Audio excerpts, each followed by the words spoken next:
Immanuel Kant defines happiness as what an individual wants. He states that we cannot accurately know what happiness is in general, but we can give some examples that are associated with happiness, such as health, sex, wealth, honor, etc. Happiness vary from people to people, and that is why happiness is accidental and undeterminable. This is there is no determined concept of the sum of satisfaction under the name of happiness.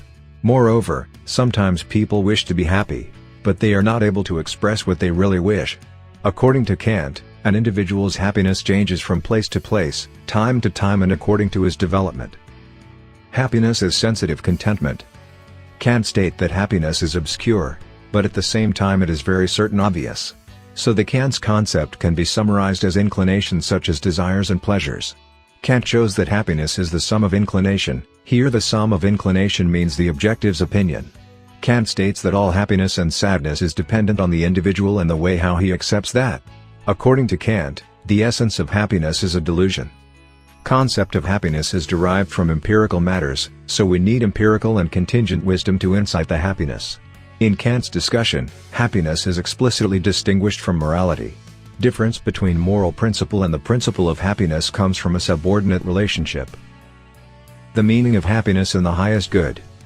Kant placed happiness as a major part of the highest good. Kant argues that human beings cannot avoid pursuing happiness. Kant states that happiness on virtue acts on us differently in comparison to the sensitive happiness. We need empirical wisdom from the real world because we generally act with contingent wisdom that is based on the experience.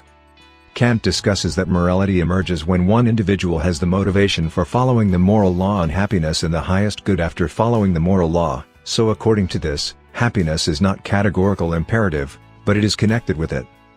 Kant states that the chains of the usefulness are not in an individual's hand, but breaking those chains is in our hands. If we break those chains in an appropriate direction, then we can find happiness in the highest good. Kant also discussed that the two notations of the real happiness are quite different from each other, but according to the real life and development, happiness lies in the base, and through this folks can move towards the happiness and the real good. Generally, people think that Kant opposes utilitarianism and denies the value of happiness. But in reality, he only denies the principle of happiness. Moreover, he approves happiness in the highest good and sensitive happiness. The essential notion in Kant's discussion was happiness in the highest good is always connected with the virtue. However, we already discussed that sensitive happiness and happiness in the highest good are totally different from each other. But we have to accept that we cannot reach the latter without the former.